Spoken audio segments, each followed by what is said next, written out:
Oi, gente, eu sou a Marília, lecionadora de português do Projeto Feynman, e nesse vídeo eu vim falar um pouquinho sobre resposta discursiva, ou resposta completa, ou parágrafo padrão, como preferir.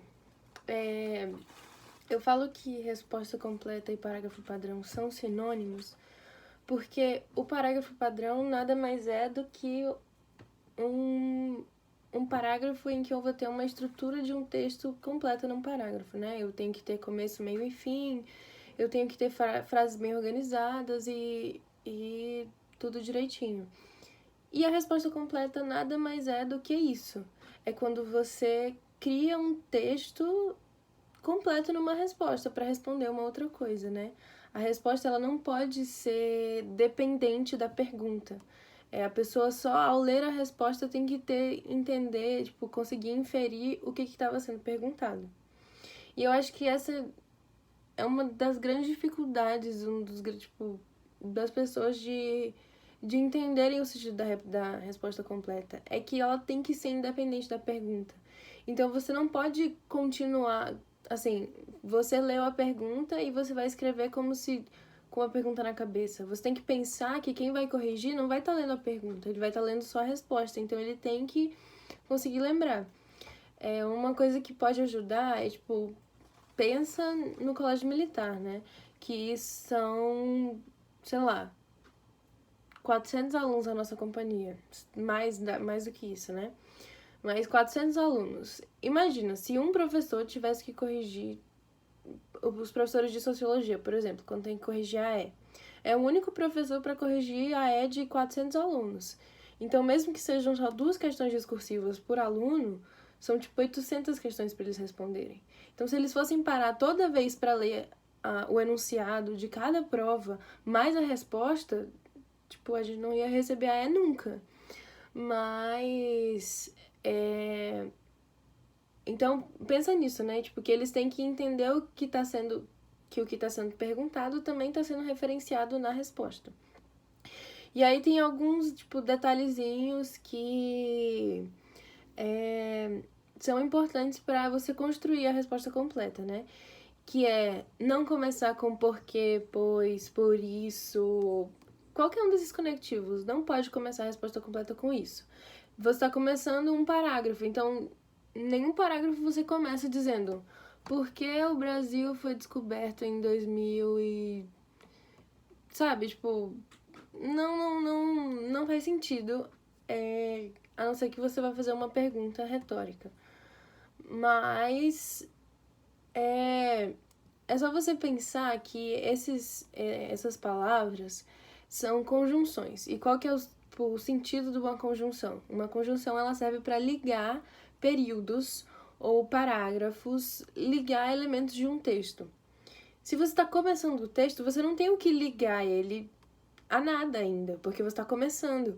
Então não faz sentido você usar uma conjunção no começo se você não tem com o que ligar aquela conjunção.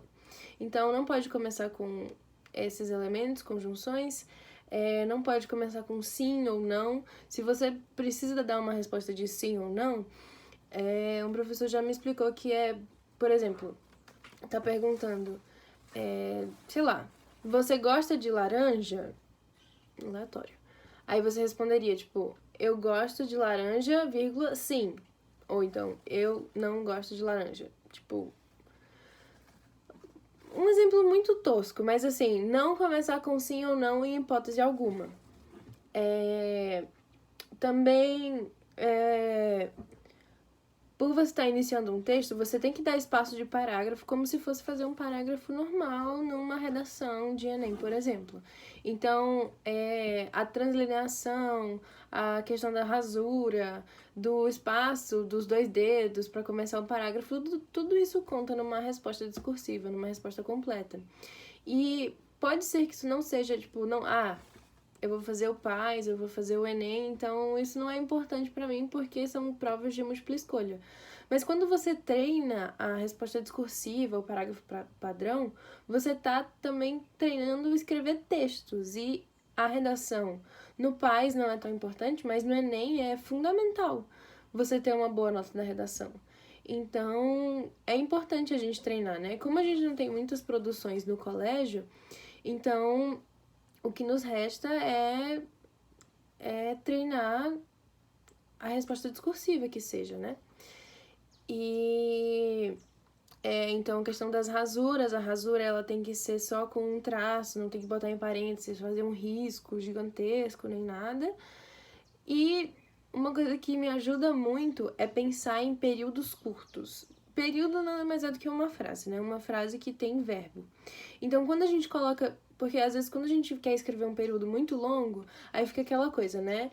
Sim, tipo... blá, blá, blá, blá, pois, já que... Por isso...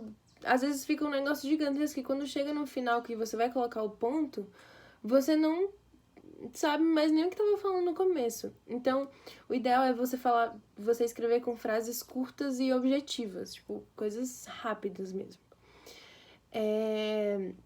E outra coisa que é fundamental é quando pede opinião. Na sua opinião, tal coisa. O que você acredita sobre determinado assunto? A gente não fala em resposta discursiva, eu acho, eu acredito. Não.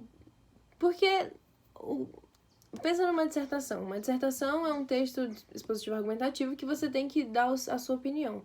Mas a gente dá a nossa opinião sem usar os pronomes pessoais, sem usar na primeira pessoa. Então, uma resposta, ela segue essa mesma linha, que você não vai usar a primeira pessoa. Então, assim, não precisa falar, eu acho que tá. Se você tá sendo pedido a sua opinião, já começa direto falando o que você acha, sem precisar colocar, eu acho que isso. Não, você só coloca a informação de acordo com o que você pensa, né? E eu acho que basicamente é isso. Esses pontos principais principal, eu acho que é essa questão do quando pede opinião. E o do iniciar com sim, não, porque, pois, isso é muito, muito, muito fundamental, assim, muito importante. Também, de certa forma, dando continuidade a outra aula de procedimentos de leitura, eu vou responder uma questão do Enem e depois eu vou meio que transformar ela para uma questão discursiva, só para, tipo, ter um exemplo de um parágrafo padrão, uma resposta completa. Vou fazer a questão 27, que inicia com um texto chamado Menina. Como eu fiz no outro vídeo, eu vou ler primeiro a pergunta e as alternativas e depois eu leio o texto. Escrita na década de 1960, a narrativa põe em evidência uma dramaticidade centrada na, letra A, insinuação da lacuna familiar gerada pela ausência da figura paterna, B, associação entre a angústia da menina e a reação intempestiva da mãe, C, relação conflituosa entre o trabalho doméstico e a emancipação feminina, D, representação de estigmas sociais modulados pela perspectiva da criança, expressão de dúvidas existenciais intensificadas pela percepção do abandono. Bom, como fala já no início que é de 1960, então a gente já pode ter uma noção mais ou menos do contexto da época, né? Que não era a mesma coisa que é hoje, que todas as mulheres trabalham e têm todos os direitos. Naquela época era um pouco bem pior do que isso.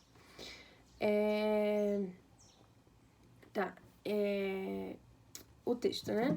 A máquina de costura avançava decidida sobre o pano. Que bonita que a mãe era com os alfinetes na boca. Gostava de olhá-la calada, estudando seus gestos, enquanto recortava retalhos de pano com a tesoura. Interrompia às vezes seu trabalho, era quando a mãe precisava da tesoura.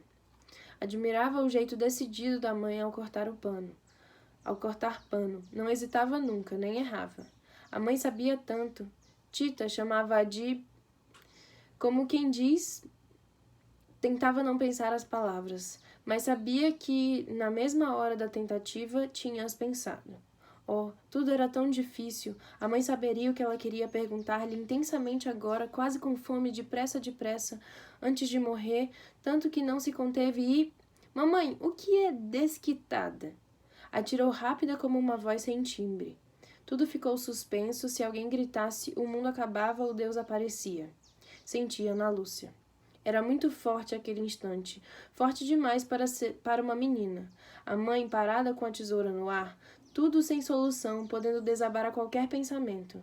A máquina avançando desgovernada sobre o vestido de seda brilhante, espalhando luz, luz, luz. Aí, com esse texto, a gente passa para ver as alternativas, né?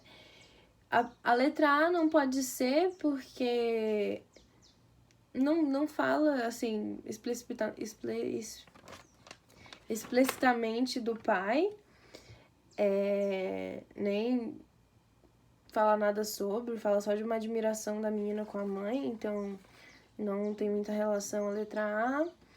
A letra B, a mãe, ela não chegou a ter uma reação intempestiva. A menina que ficou com medo da reação, mas não chegou a gente não chegou a ler sobre a reação da mãe.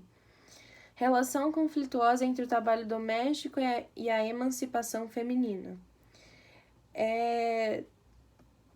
Isso é uma coisa meio dúbia, porque, assim, realmente trata sobre o trabalho doméstico e que as mulheres têm que ficar em casa e toda aquela coisa, mas o principal do texto não está nessa relação conflituosa, né? D. Representação de estigmas sociais modulados pela perspectiva da criança é o mais certo, porque é do ponto de vista de uma menina, e esses estigmas sociais seria, por exemplo, o que provavelmente ela aprendeu, de que ela não poderia perguntar, tirar dúvidas com a mãe, etc. E a letra E, expressão de dúvidas existenciais intensificadas pela percepção do abandono. Essa é facilmente descartada, porque claramente não tem essa percepção de abandono e nem dúvidas existenciais. É isso. Qualquer dúvida podem deixar nos comentários, também sugestões, feedbacks e qualquer coisa assim, qualquer coisa para melhorar. Espero que tenham gostado e até a próxima!